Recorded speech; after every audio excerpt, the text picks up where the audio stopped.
You're not going to believe what the perfect or ideal hours per RO target is for technicians. You got to keep watching to find out what it is.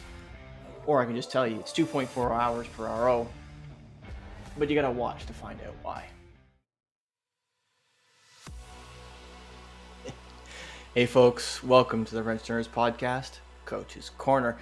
The ultimate goal of the Wrench Turners podcast, including Coach's Corner, 10 mil mastery, the one-to-ones, and mechanic minutes, is to help mechanics and service leaders across the globe from every angle, but not technical, to improve their life, well-being, and productivity across the shop using the 20 plus years in the automotive industry. On today's episode, we're going to talk about what perfect technician balance to output looks like. Let's keep going and let's get into it. So, full disclaimer, there is no perfect, but there is an ideal, and it's close enough to be described as like a work-life balance. Most technicians don't know what their perfect balance is. They don't know how to achieve their perfect balance. They don't know where to look for it. Many, especially when they come into my coaching sessions, have never tracked their own hours through a long-term period. It's, hey, let's look at this report. Okay, I made 60 hours this week. Awesome. Let's see what next week brings. Hopefully I don't get fucked by warranty. Unfortunately, that is an all too common statement. They don't understand their work mix. They don't understand how much warranty to CP or internal to CP or what an internal CP or WP actually means when a service leader talks to them about it. They sure don't seem to understand it when I talk to them about it for the most part. The top 5%ers do, but for the most part, the rest do not. I have to educate. And if you're listening to this and you don't know what those things mean, go back to the very first episode of Wrench Turners podcast and start listening from there. You're going to start picking things up on along the way. I'm going to try and keep this one short for you guys. Keep it simple. So, what's the perfect technician balance between output and wanting to pull your hair out? Because I've been pulling mine. Well, there's a couple of things to look at. First, how much are you actually outputting based on your input? Meaning, how much are you clocking on your day? How much are you flagging for your day? Well, based on coaching, based on the Wrench Turners Wellness Survey, at this point, 120% productivity, give or take. The mix is roughly around 90% CP, 10% everything else. It's usually like 9% warranty, 1% internal, give or take. But that's roughly the mix. So 90-10 work mix. Now, all of that changes. It doesn't seem to matter what the base rate of pay is for technicians across the board. It can be $20 an hour. It can be $45 an hour. Those balances seem to exist regardless of what the base rate of pay, what the base technical training is across the board. That's where most are the happiest. That's where we see high life satisfaction scores. We see low responses and anxiety, stress, and so on and so forth affecting the day. And from coaching, the folks that are the happiest aren't necessarily the top producers. The folks that are the happiest sit around the 120% productivity mark. And so what does 120% look like? So what I have here is I've taken information and one of my coachees have given me their information. I've done a little bit of rounding to make the numbers come off the tongue a little bit easier. So have a listen. But this is one of my coachees' numbers amalgamated for the last 30 days. I'm very thankful. He wants to stay anonymous. That's fine. He knows who he is. I appreciate it. So I won't itemize the years and trade and things, but I would normally list, what their role in the shop is, what their base rate of pay is. You'll probably be able to figure it out on your own, roughly based on this. But anyway, I digress. Flat rate in a dealership. All right. Level 3, give or take, level 3 complete. They actually work in an afternoon shift. They work a 3 to 11, as it were. I believe he's something like 2:30 till 11:30 or something like that. He's just recently changed from morning to afternoons based on family. Anyway, I digress. So his 120% productivity, how is that broken down? Well, here's some more numbers for you.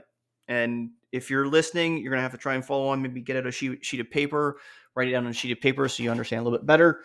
And then you can do the math yourself and you can understand what it is, some of the things that I track, some of the things I look at when doing coaching, as well as looking at things for shops when I look at stuff for shops, when I talk to service leaders. So days worked, 20. Hours clocked. Hours clocked is the number of hours you are physically punched in and capable of working at the shop you work at. Okay, hours clocked. His 160. Number of ROs that he worked on. Be mindful, some service leaders, when they run RO counts, it will count the lines, not the ROs. So if there was 8 lines on a work order, that's going to show 8 versus 1. I want to know how many work orders you worked on, not how many lines on the work order. Okay. His work order count was 80. Number of CP billed hours. He billed 174 hours for that 20 days worked. Warranty billed hours, 18. He billed 18 warranty hours in that 20-day period. He had no internal hours billed for that particular month. He was also capable of acquiring some more detailed information that his leader, he's got a great leader, super great leader, gave him some more detailed information. So he generated I rounded, $18,000 in parts revenue. And he generated just shy of $30,000 in labor revenue. And he shared this with me gratefully, his take home on that was roughly $6,700. So we're looking at all of these numbers. You've just written them down, and you're gonna say, if you're not a service leader and you're listening to this, like, what does this all mean? What do service leaders look at, and why is this an ideal, productivity number for a technician? Well, this kind of information seems to be common across technicians who yield 30 plus on the life satisfaction score, which means they're very satisfied or extremely satisfied with life and happiness and so on and so forth. They usually put zeros down, threes down, as anxiety does not affect their day at all. Anxiety, stress, depression, things like that. So, they don't have mental wellness challenges of any kind, whether it's high level, low level, or whatever. They seem to not. This is a commonality for this 120%. And then you look at the more specific stuff. Service leaders will break down these numbers that you've written down. You'll see, about 23% gross on labor. Okay, cool. All right, now another number that technicians you need to take into account. He had a total of 192 billed hours, but it was broken down into roughly 91% customer pay, 9% warranty. Again, this is starting to become the average. The more high value leaders I talk to, the more this is a normal number. Not everybody's hitting this. Some folks are in the tank, and we're seeing like 65, 60, sometimes crazy low CP to warranty penetration, crazy low. The stores are relying on warranty to pay the bills, which also means that we see technician RO counts and hours per RO counts way in the tank. But now that you know that it's 192 billed hours for the month and he worked 160 hours, we get 120 hours productivity. We also break it down as we know how many ROs that he worked and how many hours that he billed. Well, hours per RO is 2.4. That's where we got our number from. Other thing to look at, 80 work orders in a month, 20 days worked, that's 4 work orders a day, which means he's not going in and out 6, 7, 8, 9 times a day, trying to find cars, trying to find keys, trying to find the service advisor, trying to track down the advisor because they're not trying to. He's only having to do that 4 times, right? This is becoming an average. The fewer cars that you touch in a day and the more hours you can put on that car means you're going to be more productive because you're reducing the amount of wasted time that you spend finding and dealing with bullshit. Straight up, right? That's just logic, pure logic. The more you can sell, the more you can do per car and work on fewer cars, the more money you can make. That also does other things too. The more productive you are, the better the business does, right? If you're spending less time making more money, the shop isn't paying you more money, but you're working on more cars. So the shop is also making way more money, which is great for the shop. Everybody wins when technicians are more productive. High value leaders understand that. The more productive my technicians are, the more money we make as a whole, the more money I can pay them, the more I can keep them, the more I can find more technicians, the more I can find more business. Everybody wins when technicians win. Okay? Remember that. We're going to go into a little bit even more detail because he was able to give me even more detail. So he generated $18,000 worth of part sales, which means on 80 work orders, that's $225, give or take a few pennies, $225 per work order. So considering that I believe the ELR that he showed me here was $155 an hour, let's do some quick math because I didn't do this one. This is one I forgot to do entirely. So let's do this live on this recording. The 2.4, well, that is not the right way to do that. That is not the right way to do that. And I'm not going to edit it out because this is the good bit. So $372 of labor per work order on 2.4 and $225 of parts. So we're gonna do it live. The 372 plus 225. So the average work order for this gentleman is going out the door at just shy of $600. That's a good day. Any service leader looking at this going, that's a good day. But guess what? This gentleman's working 8 hours a day. Working 8 hours a day, bunching in, bunching out. He's outputting, on average, 9.6 hours per day. Not 12, not 16, not crazy, stupid amounts of hours where, some technicians love to brag that they're making, 200% and I'm making, $150,000 a year. It's like, that's really stressful. That's amazing for you. And there's only a few people capable of keeping that kind of output going consistent. And those are role models. Like, the capabilities and productivity of those folks is amazing. But it's not for everybody. I'd like to see 80% of the population mechanics out there doing exactly what this gentleman is doing. 120% productivity, making $85,000 a year, learning at every opportunity. He's got his level 3 complete.